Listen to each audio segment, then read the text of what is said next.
from when Bills drive. I guess that's what you're doing. Day number 1 of the Bills 3 days. You're good. Just be careful. Yeah, I should be able, like, when the press conference starts. I just want to give you a heads up now so that I'm not like. So when he starts on, I'm not like, no one wants that.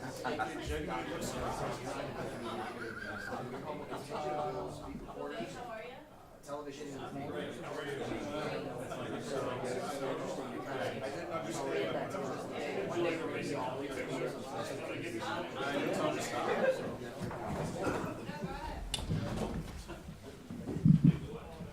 All right, still good morning at this point. I'll give you the update on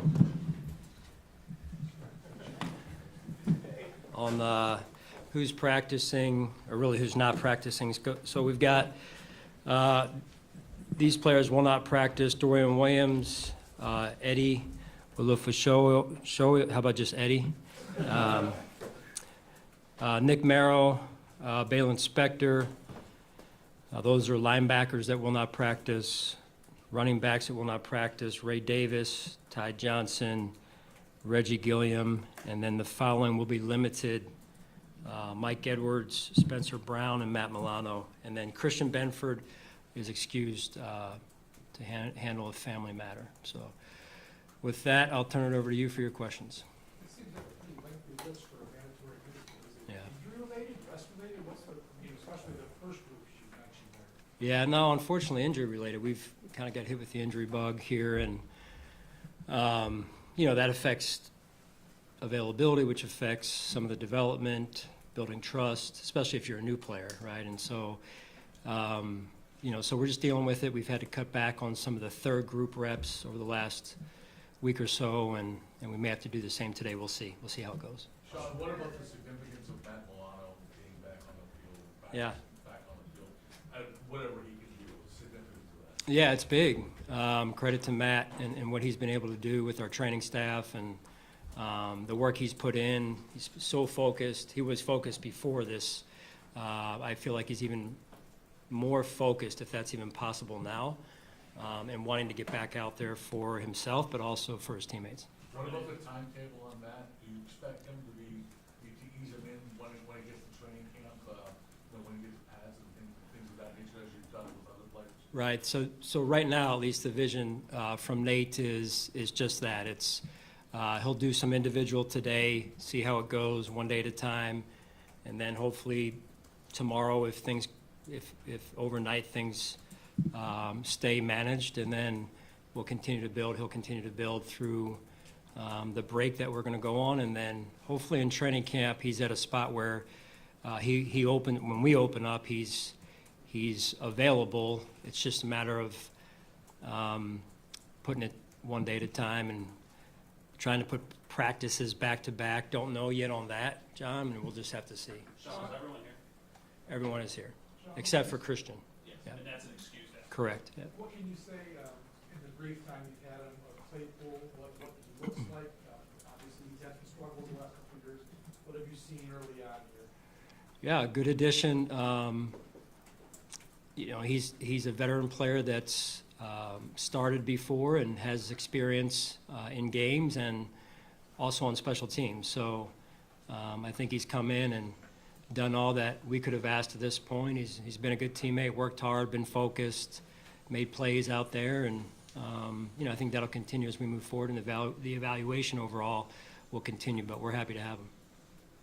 A lot of new coaches, not a lot of new players. What have you liked about sort of the synergy of the last couple of months? Yeah, I've loved it. Everyone's focused, it seems, and although it is spring, right, and guys have things going on sometimes outside of football this time of year, so we respect that. But when they've been here, they've been focused and working well together, and really more of an unselfish approach, I would say, and that's been good to see. To Ryan's point, you got a lot of new guys on the defensive staff, either new to the team or new to their job.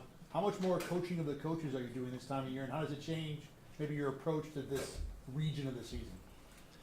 Well, I think you're always coaching your coaches. I think that's really where it starts, right, in terms of trying to get everybody on the same page, on the same sheet of music, so that when they go and teach, or they go and install a scheme or a play, you know, it's how the coordinators want it, and then from me to the coordinators, we're on the same page from a leadership group, if you will, of how we want to,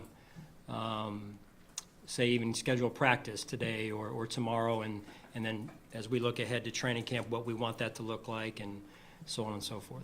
With all the new turnover, with all the turnover this offseason, do you find, not that you abandoned this entirely, do you find yourself going back to 2018 and 2019 and even 2020 and having players introduce themselves and speak out in front of the team more and leaning on that method because it worked in the past? Yeah, I mean, you know, I think, John, we always do that. It's just a matter of how much is necessary. I think it's always necessary. To what extent is probably year to year, to your point. But just overall, you know, this time of year, it gets tougher to do some of that in training camp because of the pace, I would say. So right now, it's, if we're going to do it, we're going to major in it right now, and that's one of the things we have been doing. John, can you talk about how McDermott and Josh are getting on there? This is Josh's first in the center for quite a while, and obviously Connor hasn't done that really much again. I know it's tough to evaluate Mike, but Yeah. can you maybe give us some thought on how that's gone, you think? Right, it is shorts and T-shirts and helmets, so it's not really football yet. So, having said that, though, it's been interesting to watch that relationship between Josh and Connor, then also Connor at the kind of the leadership position of our offensive line. You know, he's the one that sets the table to call the huddle to really start the next play. I think he's done a nice job, Connor has to this point. He's got very good energy on a daily basis, which is important for us, and seems very aligned with Coach Cromer and what they want to get done up front. Sean, understanding the shorts and T-shirts element of it, but what sort of growth development have you seen from Josh with his new wide receivers and weapons in the offense from OTAs as we hit this week? You know, just taking it one day at a time, really. Because of the new faces, then you have your other group of veterans who have been here and kind of know a little bit of what we do, but more so how we do it. And that onboarding process has been fun to watch, with whether it's Keon or a veteran new player to us. I think it's gone well. The work that they've been doing on their own, the time on task of the detail of the routes. Josh has done a great job of pulling some of those guys aside when time allows to get some extra work there. Sean, from your perspective, what went into the decision to sign Gable Stevenson, someone who doesn't have football experience, obviously, you know, a wrestling background and that kind of thing, so what went into that? You know, I think a couple of things, and one of which is I'm a big believer in wrestlers and what skills you develop in wrestling and how it can transfer to being a really good football player, especially among the offensive line, defensive line position groups. Having not played football ever, not even in high school, that's a little bit different. That's a little bit unique. And so there's more work to be done, right, in terms of starting from scratch, from zero, and then trying to build each day. And he's worked extremely hard with our defensive line coaches and Coach Babich as well. And so it's about just daily improvement. And again, this is new. I tried to equate it to some of the coaches who have not wrestled. I said it's like trying to put on in wrestling the ankle band when you just go to the scorer's table and you're not even wrestling yet. They haven't even blown the whistle. So it's a new world a little bit for him. What did he show you, like, that despite not having any football experience, that it was worth, you know, having someone who you have to kind of teach, like, the basics and start from scratch? I think more than anything, the quickness, the burst, the power, all that you can tell in a small workout, those are the things that you try and identify from a defensive line standpoint in this case. And, you know, we were going through it, and some of it was making sense during the workout, and some wasn't. So I just tried to put things in wrestling terms a little bit of some of the overlapping movements, if you will. And so maybe that helped a little bit, maybe it didn't. But again, he's been working hard. Coach, what has to happen this week for you to leave the off-season training portion, this portion of OTA's mandatory camp, and even back into April, for you to feel, I feel good about what happened during the last 2 months here Yeah, I think, let's just start with the health of our football team. It was mentioned that we have some injuries, and some of those are going to happen. I think the biggest thing is, can we get ourselves through the break? Can we get ourselves through the next couple of days, number one, and then into the break period, and those guys can spend time with our trainers and our training staff and get to training camp where they're available.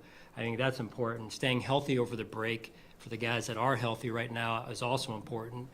And so I think you start there, and then you get into making sure that schematically, this is a time of year for us at least where we try and develop our menu a little bit, try things, throw some things out, add some things.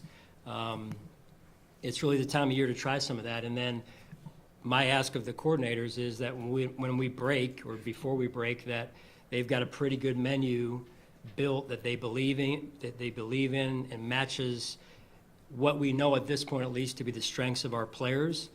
And then we get to training camp and we rep, so that we're efficient and effective with what we're trying to do. Hey, Sean, with you lost Leonard Floyd, and obviously Von is on the back end of his career, do you need Greg Rousseau specifically? I know other guys, but Greg Rousseau, do you need him specifically to step up this year and kind of take the lead as your most dominant pass rusher? Right. No, yeah. I mean, when you talk about Greg and AJ, both, they've put good things out there. They've flashed really high-level moments. Now it's about being full-time starters, right, and taking that next step to continue to take their game to another level. And they're aware of that. And both of those guys work extremely hard, and that's the opportunity that's really, quite frankly, in front of both of them.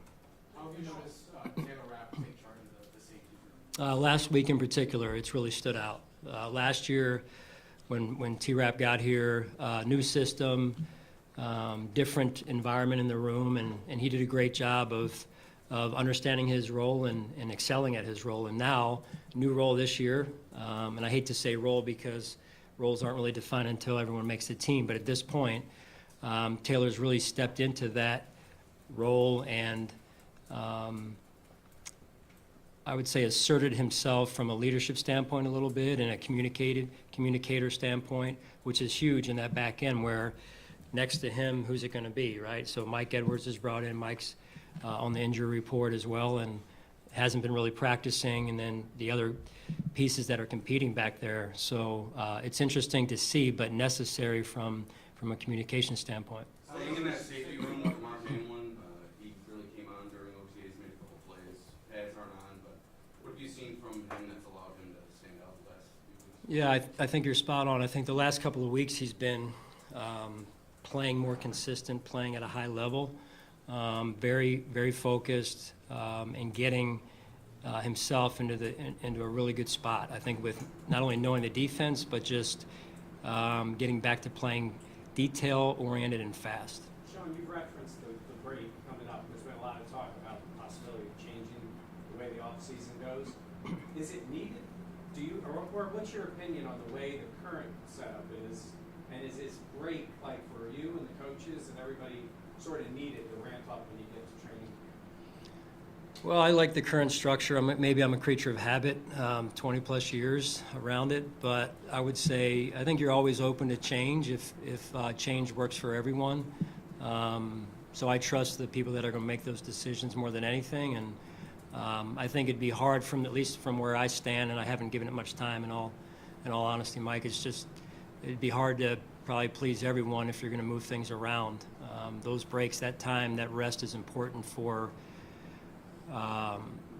the coaches, I can tell you, to get re-energized heading into training camp because you're going. There's very seldomly a day off for 6+ months. So, good. All right, thank you.